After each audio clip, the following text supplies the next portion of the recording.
Well, how you like me now?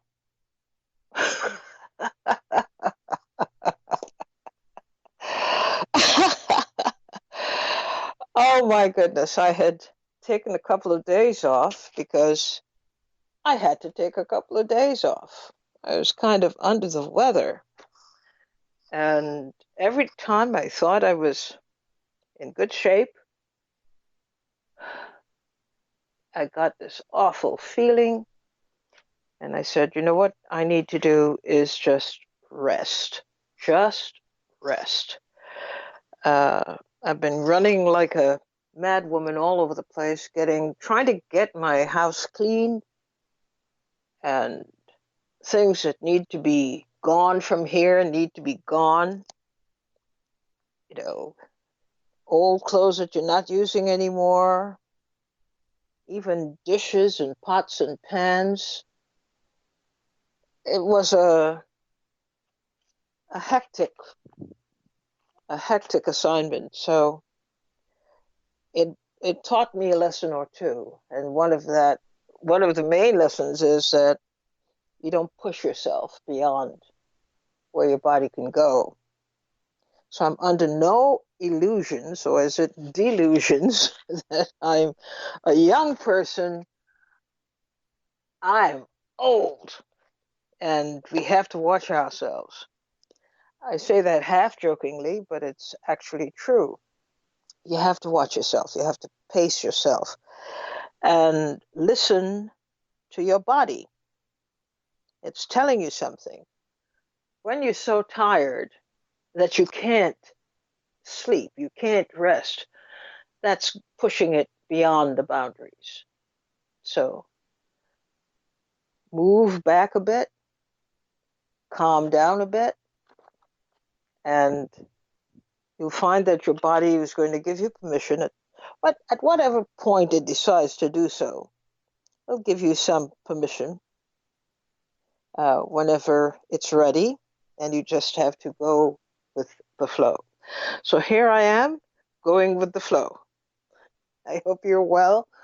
I hope you had a good week and that you're ready to take on this week. So much going on in the news. And frankly, as I listened to the news in the last week, it got me so depressed.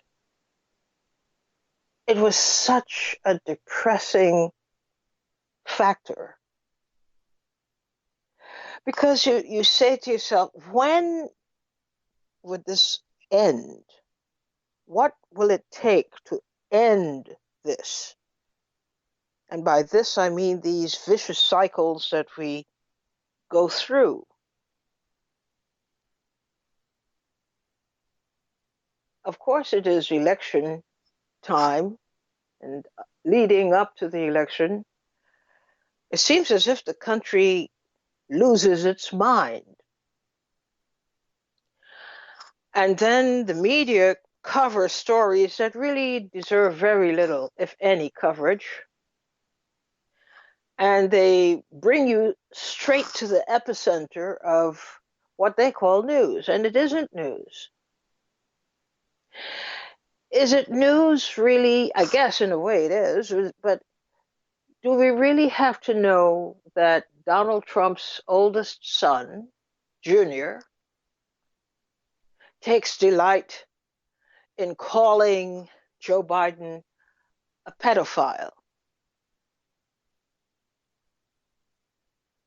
Is it really news that people's attention is drawn to the saga of the royals in California, having left Britain and have come to a new life, living in a $14 million or whatever it is home, and are attempting to start a new life with each other and their baby? I don't think so. I don't want to hear any of that stuff. In fact, I find them to be the most tiresome and tiring people at the moment. But are we hearing about progress being made in the case or investigation of the case of Ahmaud?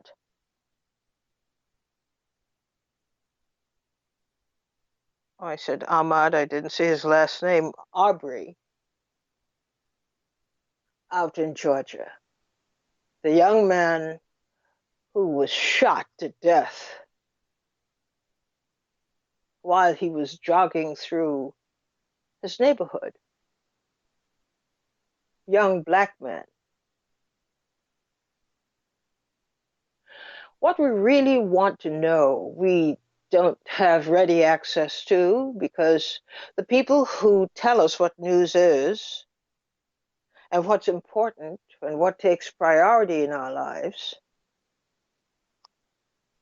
they have an entirely different point of reference. And that includes, now that the election season is gearing up, it seems as if Trump is to be left alone and everybody's supposed to protect him and cover him all the way through victory in November. And you, from time to time, because I had some time to just think about these things, is this what it has come to? Is this what this great country has come to? A clearly unstable president just cutting his way through everything, leaving carcasses wherever he goes. It's his trademark. It's his sons. He's passed it to his sons now. They're just as obnoxious, ill-mannered, racist as he is. Is this the best that America could be? When at the peak of an election campaign, you have to dig real deep to find what the issues are. There are no issues, really. It's attitudes. They're covering attitudes as if they were issues, and they're not.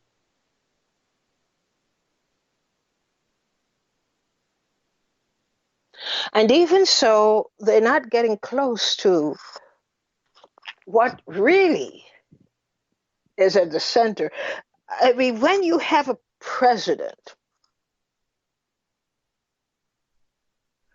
seeking re-election who is so clearly maladjusted, mentally off, gross and crass, ill-mannered, ill-tempered,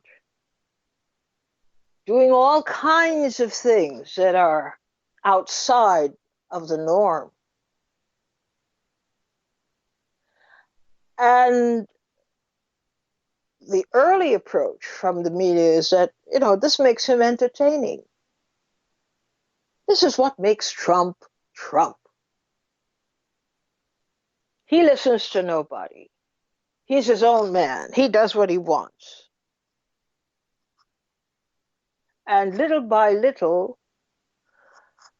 whatever we had left of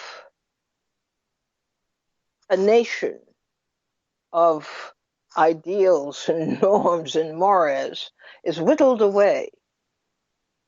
And we have now a nasty, a whole national attitude that says we obey no laws but our own. We make our own laws. We do whatever we want to do. And you have no choice but to live with it. And if you don't like it, you'll have to wait every 4 years to exact your version of revenge. But we have that locked up. We've got you. You're not going to win. It is a really sad place to be and very disconcerting because you know what you're seeing, you know what you're experiencing, you know this is, even if somebody had forecast this, you know you would be unwilling to accept that forecast because you can't imagine that this country could descend to such low depths. You can't imagine it. And yet that's what we've had for 3 years. And it is proposed that we will have it for a whole other term or for as long as Trump wants to keep us hostage. But it's more so that we keep ourselves hostage. Do we have to put up with this? Is this what is envisioned or what has been envisioned as a country that proudly takes its place in the world community of nations? Is this what it is? Is this what we are experiencing? Is this the best that this country can be and give? Are we proud to say we are Americans when we have something like that occupying the White House? And then there are more. There are more Trumps and Trump-like individuals who have literally taken over this country and are ruling it. They have a hold of the strategic resources of the society. They control many of its vital functions. And they have grown a political base that is prepared to go to battle, to sustain Donald Trump and his ilk. We don't see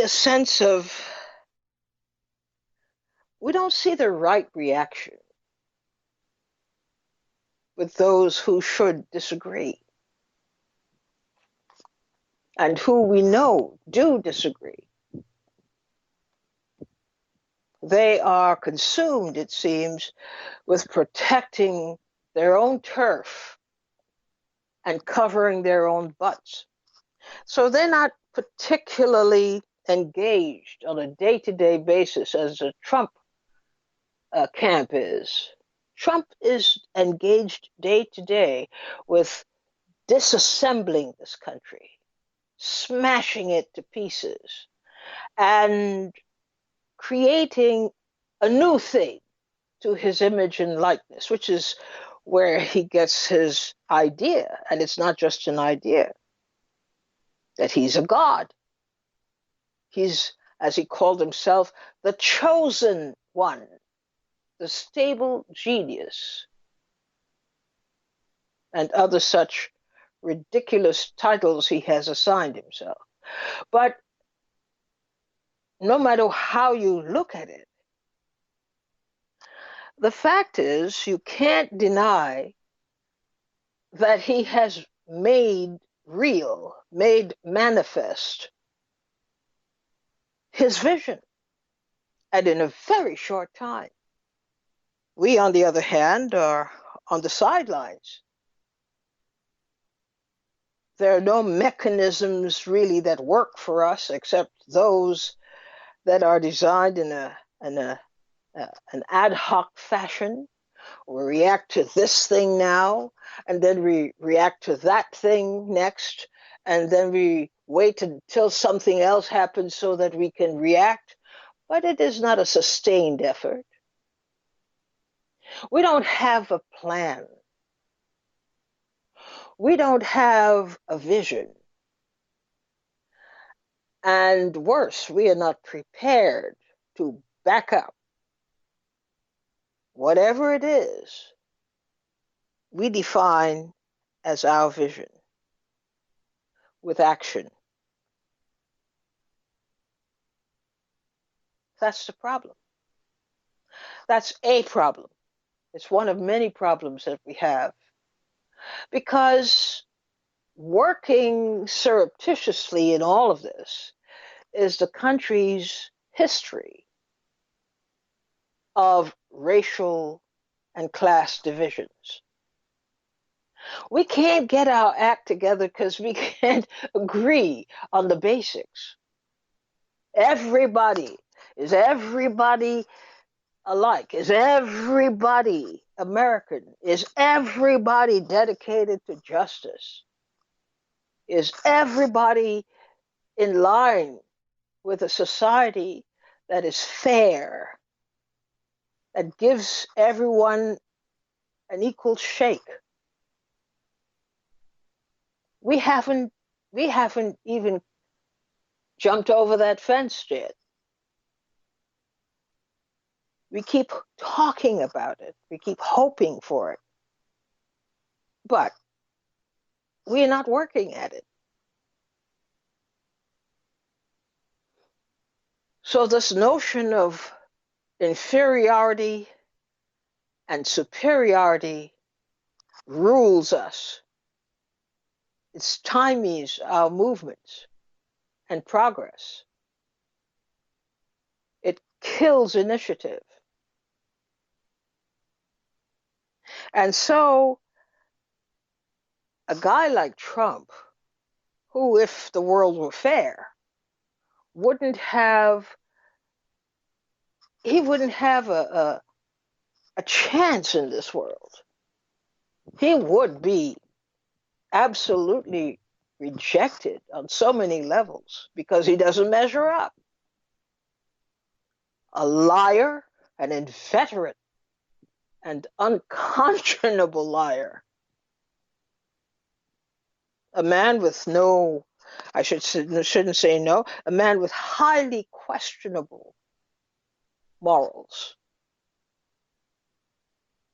A man who doesn't see the world very much outside of himself and his interests. A larcenous heart. What can I get out of this for me? How do I make money out of this? A man with no compassion. Isn't it interesting that with all the deaths and the cases of coronavirus we have seen specifically in the United States, the suffering, he has yet to acknowledge it in a way that any human being would. To comfort the nation, he doesn't have the capacity to do that. It's unimportant. He's alive. That's important. The fact that some other people are not alive, that's not important. Or some people are suffering, not important. He is alive. That's not only important, that is the important thing. And we should all be conditioned that way. Don't worry about yourself. Don't worry about your neighbors. Don't worry about your community. Worry that he should be sustained. He should come through. Because in him, the second coming of Christ, as he says, he references himself in this fashion, which tells you psychologically there's a lot of work to be done there. Our job is to do what needs to be done, as he defines it, so that he can be sustained. Our lives are nothing unless invested in his life and his life's goals. Well, that's the very definition of crazy. But look how well people have adjusted to it and embraced the idea and have accepted it. Our Congress, from time to time, they pick a fight over a small issue. But the man himself still stands. What he thinks still stands. What he wants still stands. Unchallenged. What does that say about us?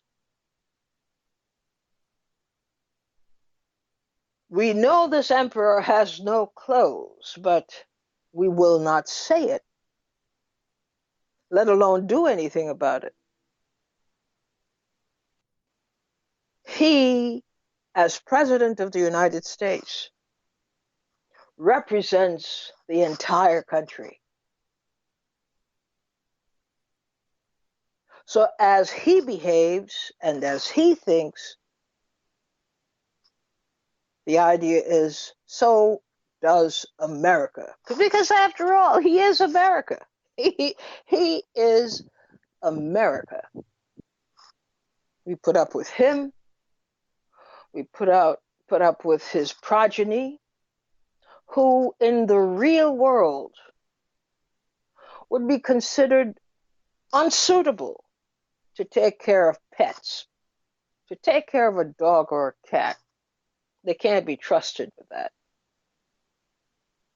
They don't have the capacity for that. Yet they're helping to run one of the most powerful countries in the world. They're getting paid very nice salaries for just being Trump. And the thing is not only that this is occurring, but that this is all occurring in our faces, with the expectation that you could do nothing about it. And even if you try, they got you. So what is this? What is our reality, our day-to-day reality? You wake up in the morning, and what is your consciousness about how you are living? Under what circumstances are you living? What is your impression of living in a, quote, free society, unquote, where you control nothing, you affect nothing, except at certain times of the year or after a certain number of years, you're called upon to perform, the ritual. You go and vote. And it's on this flimsy basis, this unacceptable basis, that we have a contract. We call this a contract between the people and the leaders, and the leader of the country. What does it say about us? How could we possibly tolerate this kind of life? When somebody completely unsuited and unqualified to lead has no idea what leadership is. But I'll be damned, all over the world, he is the leader. So What happened here? Have we all been administered some kind of virus through the air? We breathe it in and we lose our minds, our ability to think, our ability to see what is happening.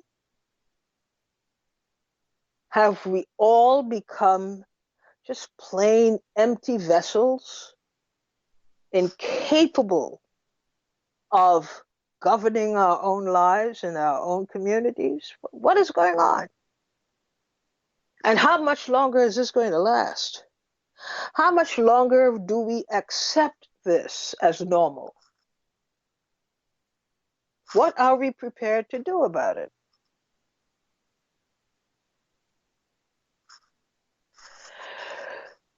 Just as an aside, you may recall that about 2 weeks ago, in reference to the murder of Ahmaud Arbery in Georgia, the guy who was jogging through a community, and next thing you know, he is followed by 2 white vigilantes who happen to be father and son. Same thing with the Trumps, father and sons, who get their education from the father, see? But I had said 2 things that you may not have thought about. One was, there's no reason to call in federal government to investigate this case. And if it is deemed necessary, then people have a different kind of thing to think about. Because according to my understanding, they have a police department, they have a prosecutorial department, they have a criminal justice system.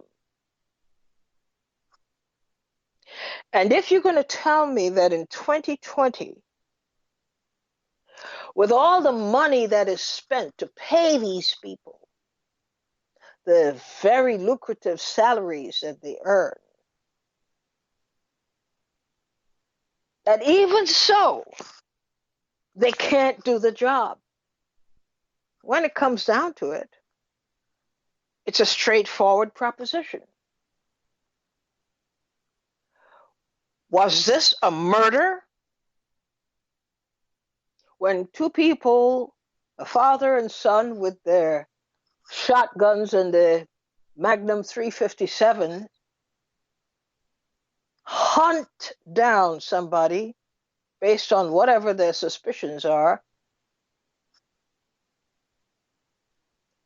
and they come up upon him in a public street and gun him down, and months pass before somebody could make sense of what that was. It took a long time for all of these well-educated, well-paid people whose job it is to regulate society, especially when it goes awry like this. And they can't do it? What did I say? Shut the whole thing down.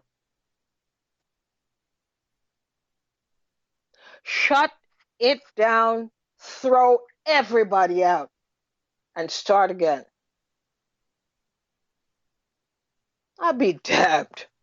People are paying their taxes under some crazy assumption that they are citizens, that their rights are to be guaranteed, and that anybody who negates these rights arbitrarily, especially, there has to be an accounting. Somebody's got to pay. Somebody has got to be exposed. Somebody has got to pay. And they're making this as if it is so complicated. People are recusing themselves, and we have this kind of madness going on. What do you mean you recuse yourself? If you're going to recuse yourself, it should come with a resignation.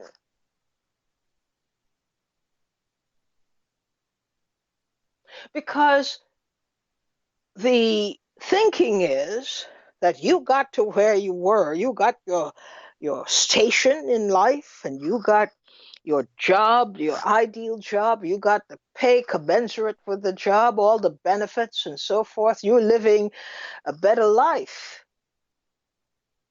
than you were.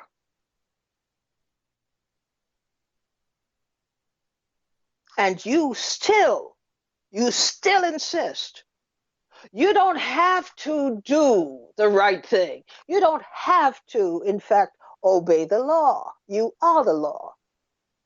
Same thing with Trump. You don't have to do anything except that which you wish to do.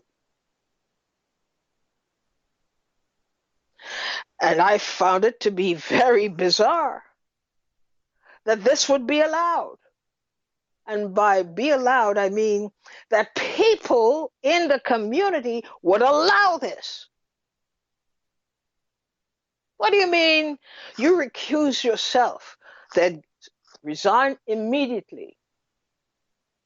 Because you're saying you can't handle this job. You can't handle the responsibility of this job. You're terrified of having to investigate two white men, a father and a son, for being open vigilantes to the point of executing a man.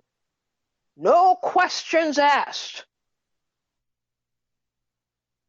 for the crime of jogging through his neighborhood.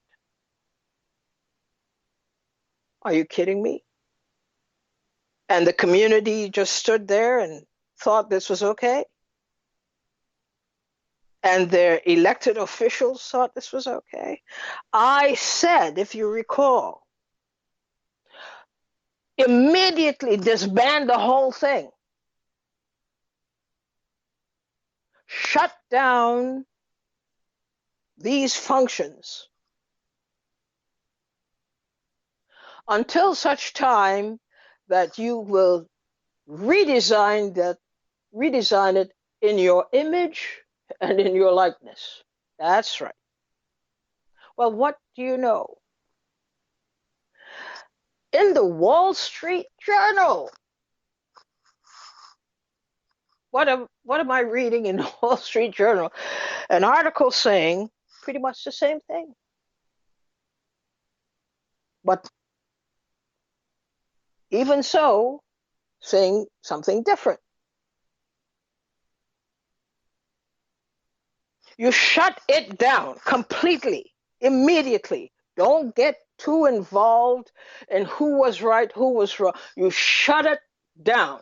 You're the prosecutor. You can't prosecute. You're out. Your office is out. You're done. You're an investigative detective. You can't investigate. You have nothing to report. In months after this terrible situation, you have no detailed report. You're out of here. You're gone. Shut it down. And get some new people in who understand the new system that will be in place that stresses accountability, respect to the community, and respect to your job. That's your job.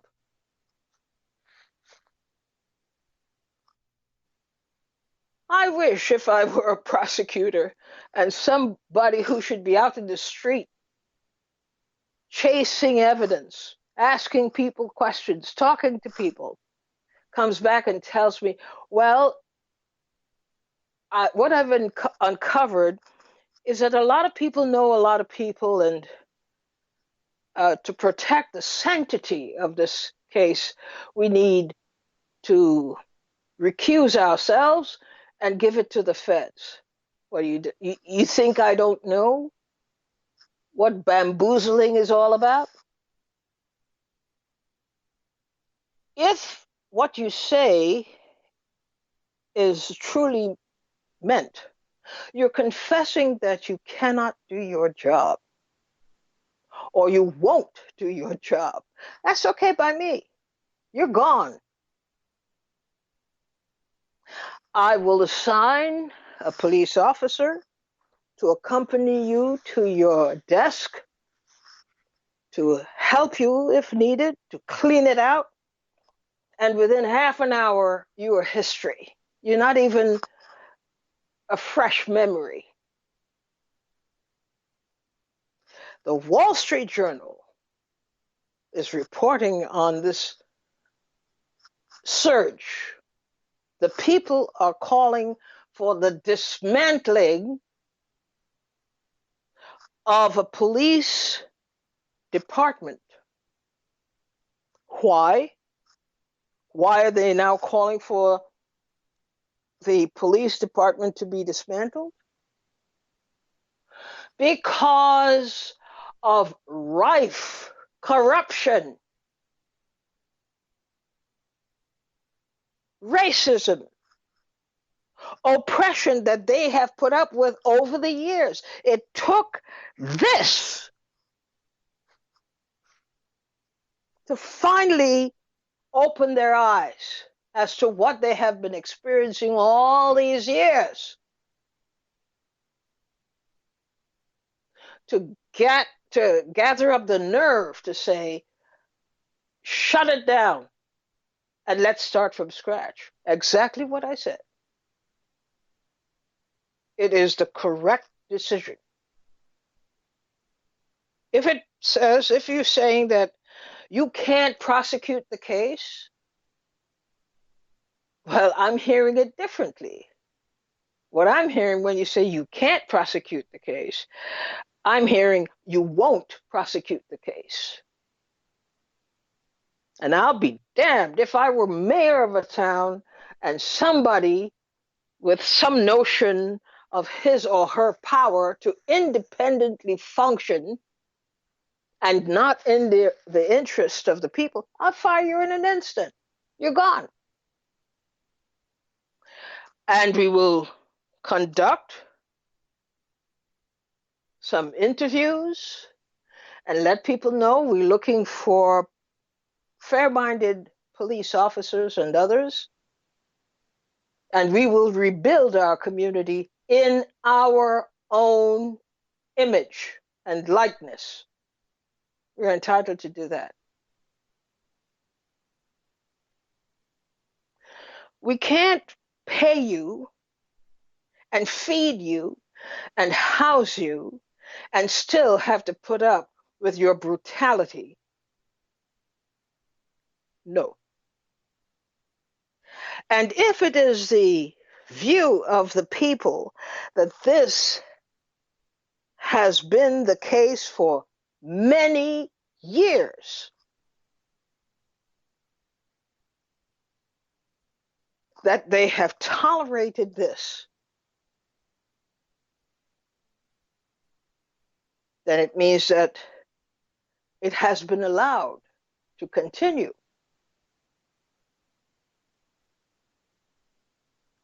I'm glad that they showed some degree, a very important degree of courage to say, we are not going to tolerate this. We will shut the police and law enforcement services down until we conduct a thorough investigation, look at all the cases that did not receive justice, in which people's lives were lost.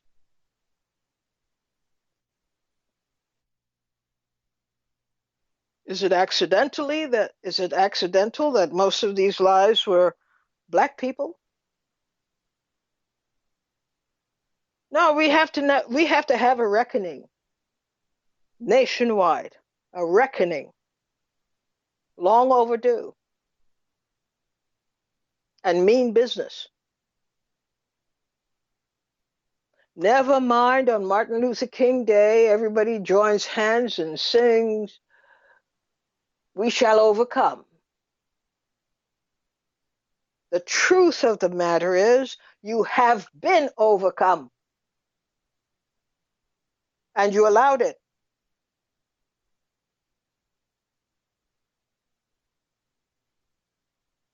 You allowed it because you were afraid of what you envisioned as the awesome power of the state against your puny effort. But it's not a puny effort. When people consolidate their power and say, this is intolerable, we're not going to have it. Just like Trump and his behavior.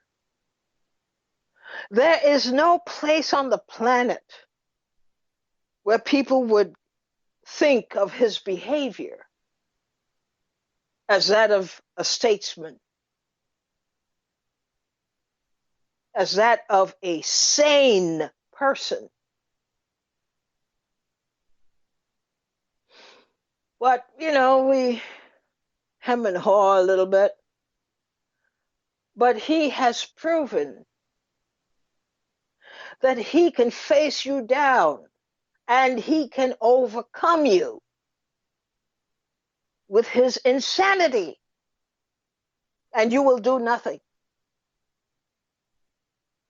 And now his sons have gotten that message, and they're helping him. They're spreading the same contamination. And these are the people running the country.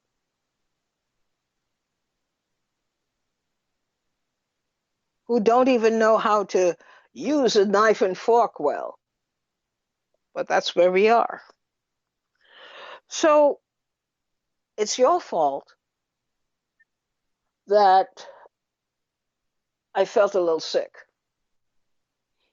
and had some time on my hands to do some thinking and now to do some venting.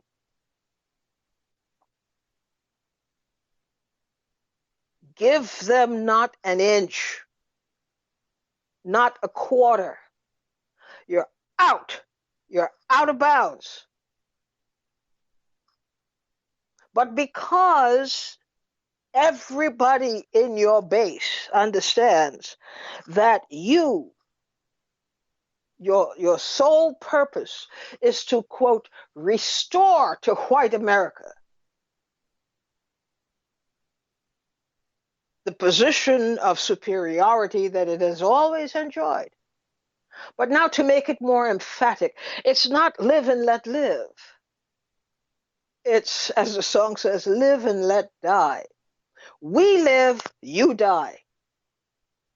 We benefit, you don't. We have money, you don't. We have children in wonderful schools. We don't worry about if they should get sick. You can't. It's time to gear up. Realize what the axes are. They're not playing. They are not playing. They are fighting for every benefit they believe accrues to them by virtue of their position in life. They're not educated, well educated. They're not smart, but they are greedy and self-centered totally. And so it's about them. Their world is about them. All these people who have died, all these people who are still suffering in your own country from the coronavirus infection. And I mean, you're not asking for overwhelming stuff to happen. As a president,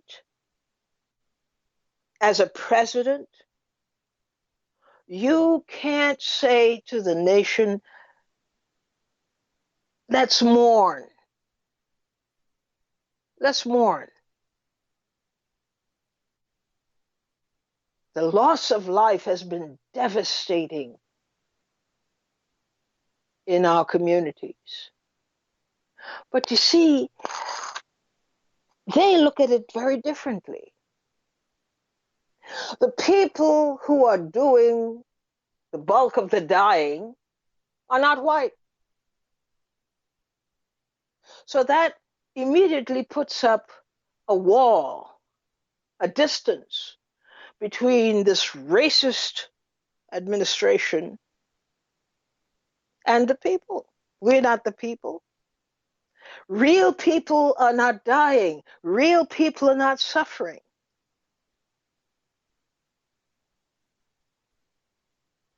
There are entire Black communities and Latino communities and Asian communities, non-white communities, who have been ravaged by the coronavirus. You would never think that.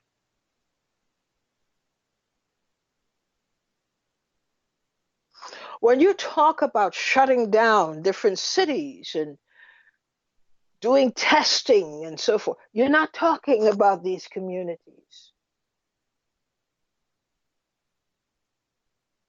And we are expected to understand that. The coded language of politics tells us to understand that. We're not talking about you and your communities. What we need from you are strong people who can move the dead bodies out of the wards when they're dead and put them someplace where they can't be seen until they're collected.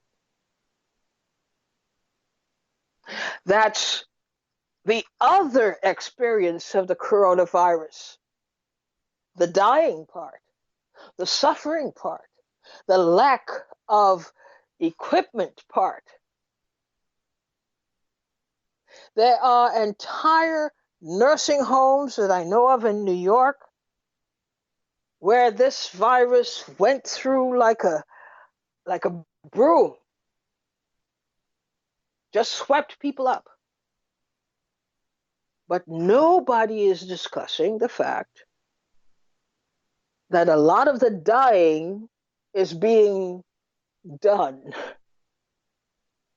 by Black people, Latinos, Asians, people of color. They are not, after all, part of our society. You can talk about the coronavirus as you could lift it out of its natural environment and talk about it as a separate issue, about the impact it will have on shopping and stores closing. That's the white world. You're not talking about stacks of caskets stacked one on top of the other in some places because they can't move fast enough to bring the bodies to the cemetery. They can't cremate them fast enough. These are the Black people and the Latinos and the Asians and the other non-white people. That's the experience of the coronavirus. But they speak generically about it so that we don't get a clue that our communities are being destroyed or being permitted to be destroyed. That's the coronavirus we know. I spoke about a friend of mine whose mother died, and they were, quote, banned, unquote. Her children were banned from seeing her as she slipped into her final moments. They couldn't touch her or anything. And this was one heck of a close-knit family. And it's so typical in our communities.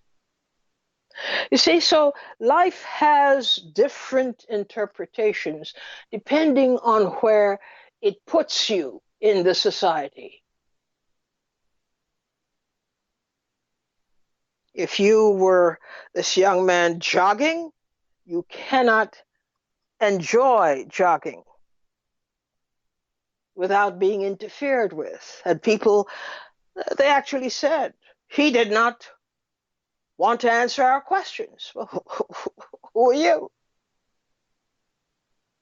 So he died viciously. And I'm saying it's time for people to understand what the rules are and to adopt new rules, adopt new ways of thinking. Because literally our lives depend on it, and the lives of those who come behind us depend on it. We should not feel in the least bit embarrassed or unwilling to take this on, to expose what it is we really are suffering.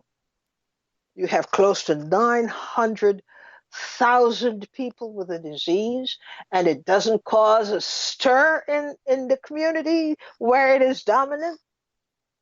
There's no discussion about it. This is what America is, people. Get a grip. They're concerned about which areas to open up for shopping. Because, well, that's what the real people want. But we'll talk about this. I just had to get this off my chest because I had a little extra time. This is what happens to me when I have extra time. I think even more.